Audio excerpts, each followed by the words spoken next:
सोचकर एक दिन ऐसा निर्णय करते हैं कि हमें विश्व भ्रमण करना है और इसकी सारी तैयारी भी कर लेते हैं।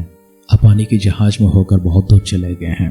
आप जानते नहीं कि किस जगह तक पहुंच चुके हैं, लेकिन बीच समुद्र में कुछ हो जाती है, दुर्घटनाग्रस्त होने लगता है, तूफानी सा मौसम पैदा हो जाता है, समुद्र की लहरें आपके जहाज से टकराने लगी हैं, आपकी जहाज नाविक के नियंत्रण में नहीं है। बड़ी प्रयास करते हुए किसी तीर पर जाने की कोशिश करते हैं और नाविक ने पुरजोर कोशिश किया है। अपनी सारी बुद्धि का, विवेक का, ज्ञान का और तजुर्बा का उन्होंने उपयोग किया। समुद्र में जितने उनके अनुभव हैं, जितने उनकी तजुर्बा है, उन सबों को एक साथ उपयोग में लेकर आते हैं। नाव को बड़ी मुश्किल के साथ तीर तक लेकर जाने की कोशिश करते हैं। तीर पर पहुंचने से पहले कुछ मीलों दूर में नाव टूट जाती है। सभी लोग लगभग डूबने लगते हैं। बचाव कर्मी ने तुरंत अपने कार्यों को शुरू किया है। छोटी छोटी नैया को पानी में उतारे हैं और कोशिश करते हुए उन्हें पार लगाए हैं। अंत में देखते छोटी नैया भी काम में नहीं आती हैं। जो लोग तैर सकते हैं, जो लोग नाव में चढ़ सकते हैं, किसी न किसी रूप से अपने प्राणों को बचाते हुए कुछ परिवार के सदस्य वहां तक पहुंच जाते हैं। मिलकर यात्रा कर रहे आप सब लोग एक दूसरे से अनजान थे, लेकिन इस यात्रा के बाद, इस दुर्घटना के बाद एक दूसरे की पहचान करते हैं। जितने लोग अपनी जान को बचाकर तीर तक पहुंच चुके हैं, अब वे सभी परिवार के जैसा हो चुके हैं। सब लोग मिलकर कार्य करने लगे हैं। समुद्र के तेज से, उस जंगल से सब लोग अपने आप को बचाते हुए मनुष्य के संसार में लेकर जाना चाहते हैं। इसके लिए पुरजोर कोशिश करते गए हैं। सब लोग अपने अपने बच्चों को, अपने परिवार को लेकर आगे बढ़ते जा रहे हैं। इसमें कुछ बुजुर्ग लोग हैं, चलते चलते नीरस हो गए हैं, थक गए हैं। छोटे बच्चे वे भी नीरस हो चुके हैं, वे भी थक चुके हैं। दिन बीतकर सप्ताह हो गए हैं, सप्ताह बीतकर महीने हो चुके हैं और महीने बीतकर वर्ष हो चुके हैं। उसके बाद वर्ष बीतकर दशक भी हो चुके हैं। ऐसे चलते चलते आपने जंगल में ही 4 दशक बिता दिया है। विश्व भ्रमण करने के लिए आप जब निकले थे, आपका बच्चा 1 वर्ष का था और आपकी उम्र लगभग 25 वर्ष की थी। 40 वर्षों के बाद आपका बच्चा 41 वर्ष का हो जाता है और आपकी उम्र 66 वर्ष की हो जाती है। आपके छोटे छोटे नन्हे बच्चे जवान हो चुके हैं, जवान से वयस्क हो चुके हैं, अभी भी माता पिता बन चुके हैं। अब जो जवानी में अपनी यात्रा को आरंभ किए हैं, अब बुजुर्ग हो चुके हैं, बूढ़े हो चुके हैं। 40 साल के बाद आपको बाहर निकलने के लिए कोई मार्ग मिल जाती है और आप सब लोग बाहर चले जाते हैं। लेकिन आपके बच्चों की स्कूल की समय बीत चुकी है, कॉलेज की समय बीत चुकी है, विश्वविद्यालय के समय बीत चुका है, उनका नौकरी का समय भी बीत चुका है। लगभग वो मध्य वयस्क के हो चुके हैं, 50 के करीब आने वाले हैं। आपकी जीवन जंगल में जवानी से लेकर बुढ़ापे तक जाती है। आपके बच्चों की जीवन बचपन से जवानी तक होकर मध्यवयस में चले जाते हैं। एक बार सोचकर देखें, 40 वर्षों के बाद में एक संसार में जब आप प्रवेश करते हैं, आपकी जीवन कैसी होती है। आप अपने घर जब पहुंच जाते हैं, आपकी जीवन कैसी होती है। सब कुछ बदल जाता है। आपके जीने का तौर तरीका बदल जाते हैं। आपकी पूरी मानसिक स्थिति बदल जाती है, क्योंकि आपने लगभग 4 दशक अर्थात 40 वर्ष अपने जंगल में बिताए हैं। एक बार गौर करते हैं, इसराइल इसी प्रकार से जब यात्रा करने लगे हैं, जो बच्चे उस यात्रा में पैदा हुए हैं, जो छोटे छोटे बच्चे 1 वर्ष के थे, उनकी जीवन कैसी होगी। 20 वर्ष की अवस्था से ऊपर वाले जो यात्रा को आरंभ किए हैं, वो लगभग 60 साल के हो चुके हैं। जिन्होंने 40 में यात्रा को आरंभ किया था, वे 80 के हो चुके हैं। जिन्होंने 60 में यात्रा को आरंभ किया था, वे 100 के हो चुके हैं। जिन्होंने 70-80 में यात्रा को आरंभ किया था, वे 110 से 120 के हो चुके हैं। हम देखते हैं कि इसराइलियों की जीवन किस प्रकार से जंगल में पूरी तरह से व्यर्थ हो जाती है, क्योंकि इसराइली अभी तक कनान देश में पहुंचने के लिए सिद्ध नहीं हुए हैं। परमेश्वर ने प्रतिज्ञा किया हुआ दूध और शहद बहने वाले उस कनान देश में पहुंचने के लिए, उसे अनुभव करने के लिए इसराइल अभी तक मानसिक रूप से और आध्यात्मिक रूप से सिद्ध नहीं हुए हैं।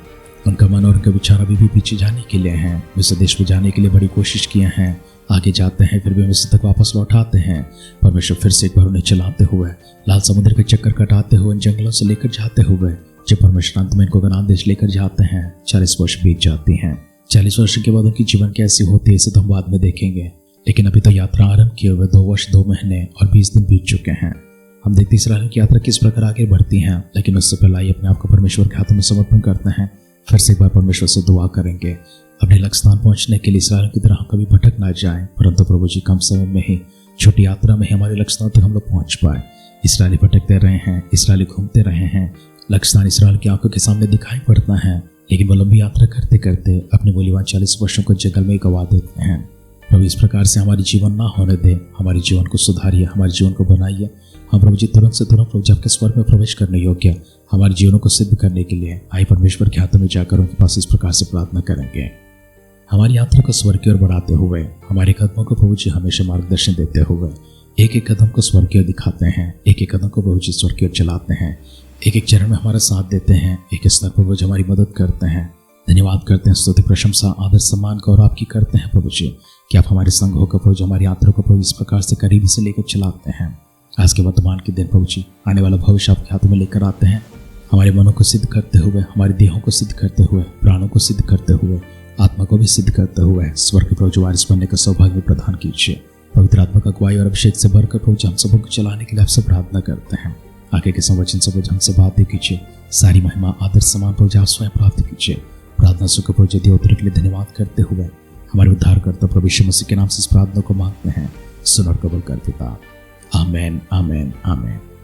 आध्यात्मिक जीवन की दैनिक खुराक सुन रहे हमारे सारे प्रिय श्रोताओं को, परमेश्वर के भक्त गणों को प्रभु यीशु मसीह के नाम में प्यार भरा जय मसीह की सुप्रभातम और सुबोधन कहते हुए हम सबका मनपसंद ध्यान के अंदर आध्यात्मिक जीवन की दैनिक खुराक में और इस नए दिन में आप सबका स्वागत करते हैं। प्रार्थना पूर्वक हमारे ध्यान को आगे बढ़ाते हैं। हमारी दिन गिनतियों की किताब 20वें अध्याय में चल रही है। उसका पहला वचन से लेकर पठन करते हुए उसके बारे में हमने कुछ बातों को ध्यान किया था। हम उसकी कुछ बातों को और लेते हुए आज के अध्ययन को हम इस प्रकार से समाप्त करते हैं। गिनतियों की किताब 20वां अध्याय उसके 14 वचन से पढ़ते हैं। फिर मूसा ने कादेश से एदोम के राजा के पास दूत भेजे कि तेरा भाई इस्राएलियों कहता है कि हम पर जो क्लेश पड़े हैं वो तो जानता होगा, अर्थात यह कि हमारे पुरखा मिस्र में गए थे और हम मिस्र में बहुत दिन रहे और मिस्र ने हमारे पुरखाओं के साथ और हमारे साथ भी बुरा बर्ताव किया है।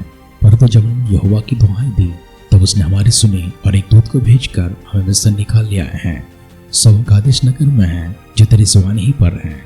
सो हमें अपने देश में होकर जाने दे। हम किसी खेत व दाख की बारी में होकर ना चलेंगे और कुएं के पानी ना पिएंगे। सड़क सड़क होकर चले जाएंगे और जब तक तेरे देश से बाहर ना हो जाए तब तक न तो दाहिने न बाहें मुड़ेंगे। परंतु एदोम ने उनके पास यह कहला भेजा कि तू मेरे देश से होकर ना जाएगा, नहीं तो मैं तलवार लिए हुए तेरे सामना करने को निकलूंगा। इस्राएलियों ने उसके पास फिर कहला भेजा कि हम सड़क की सड़क चलेंगे और यदि हम और हमारे पशु तेरा पानी पिए तो उसका दाम देंगे। हमको और कुछ नहीं केवल पांव पर चलकर निकल जाने दे। परंतु उसने कहा तू आने ना पाएगा। और एदोम बड़ी सेना लेकर भुजबल से उसका सामना करने को निकल आया। इस प्रकार एदोम ने इस्राएल को अपने देश के भीतर से होकर जाने देने से इनकार किया, इसलिए इस्राएल उसकी ओर से मुड़ गए। तब इस्राएलियों की सारी मंडली कादेश से कूच करके होर्ना पहाड़ के पास आ गई। इन वचनों में हमने देखा है कादेश का राजा एदोम होते हैं। एदोम कोई और नहीं वरन याकूब का भाई एसाव है।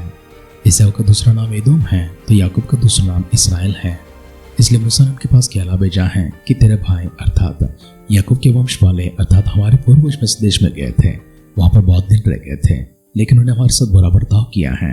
हमारे साथ क्या क्या किया गया है इन सब की तो खबर तुझे होगी ही। हम चाहते हैं तेरे सिवाना के पास हम जिस तरह से भी खड़े हैं तेरे देश में से होकर जाना चाहते हैं। दाएं बाएं तो नहीं मुड़ेंगे, न तो पानी पिएंगे, न हम पिएंगे, न हमारे पशु पिएंगे। तुम्हारे खेतों से होकर नहीं जाएंगे, हम तो सड़क की सड़क होकर जाएंगे, हमें जाने दे। एदोम के राजा ने देखा लगभग 20 लाख की आबादी है।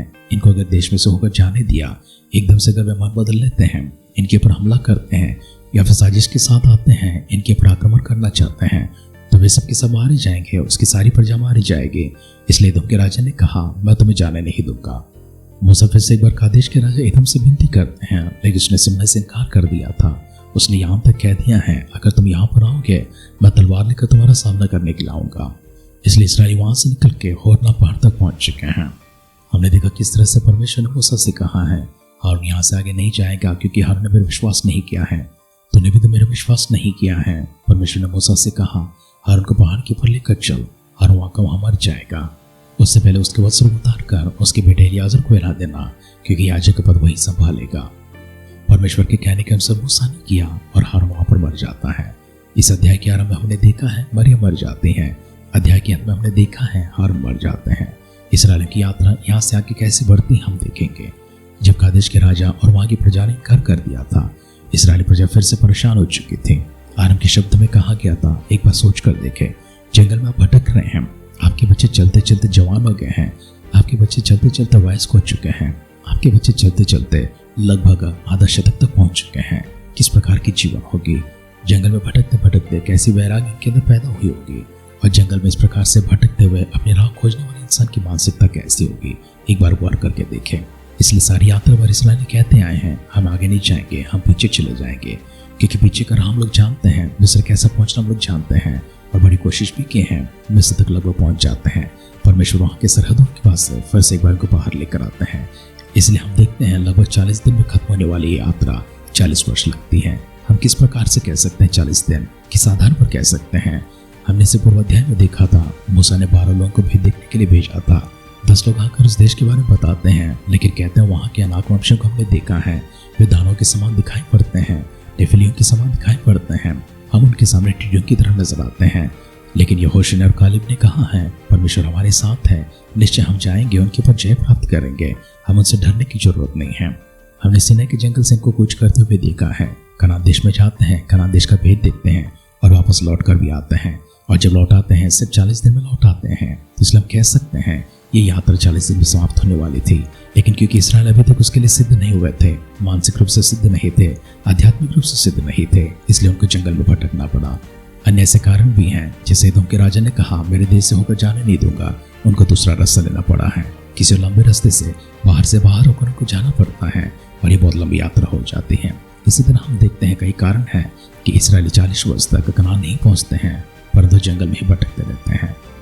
वचन सुन रहे परिजनों, हम सब लोगों ने भी यात्रा को शुरू किया है और हमारी यात्रा स्वर्ग के लिए है। हम धरती के ऊपर से प्रभु यीशु मसीह के बादलों के आगमन में स्वर्ग में पहुंचना चाहते हैं। स्वर्ग अगर पहुंचना है, हमारे लिए सिर्फ एक मात्र रास्ता है, यीशु मसीह, और ये राह बहुत छोटी सी है और इसमें बहुत सरल रीति से प्रवेश कर सकते हैं। प्रभु यीशु मसीह को अपना उद्धार करता और प्रभु के रूप में अगर आप स्वीकार करते हैं, अपने पापों का प्रायश्चित करके अपना जीवन उनके हाथों में समर्पण करते हैं, प्रभु यीशु मसीह आपके सारे पापों को क्षमा करते हुए आपके स्वर्गलोक में लेकर जाएंगे।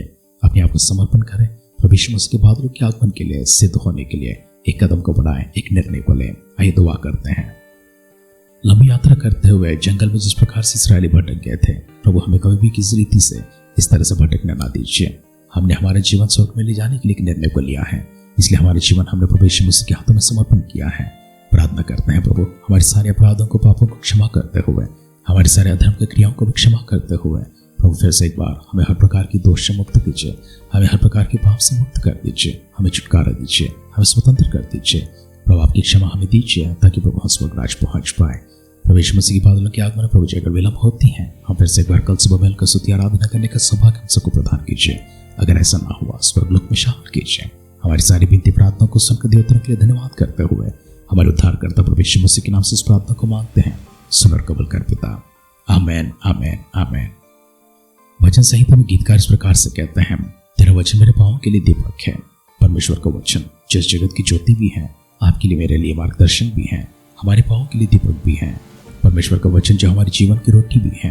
परमेश्वर का वचन शक्तिशाली है, ताकतवर है, हम बल देती है, सामर्थ देती है, जीवन प्रदान करती है। इन्हीं वचनों का हम मनन करते रहेंगे, इन्हीं वचनों के आधार पर हमारे जीवन को लेकर चलते रहेंगे। परमेश्वर के वचन को हम दिन रात भी मनन करते रहेंगे, उनकी व्यवस्था का पालन करते रहेंगे, व्यवस्था का मनन करते रहेंगे। परमेश्वर ने हमारे सामने रखा हुआ आदर्श और तेजोमय मार्ग में हम सब लोग चलते रहें। प्रभु यीशु मसीह के बादलों के आगमन में हम सब लोग शामिल हो जाए। हमारी सी दुआ कामना के साथ आज के ध्यान के पर समाप्त करते हैं। आप सुनते रहिए, सुनाते रहिए आध्यात्मिक जीवन की दैनिक खुराक। कल फिर मिलेंगे। अपना ख्याल रखिए, अपनों का ख्याल रखिए, दूसरों का भी ख्याल रखिए। God bless you.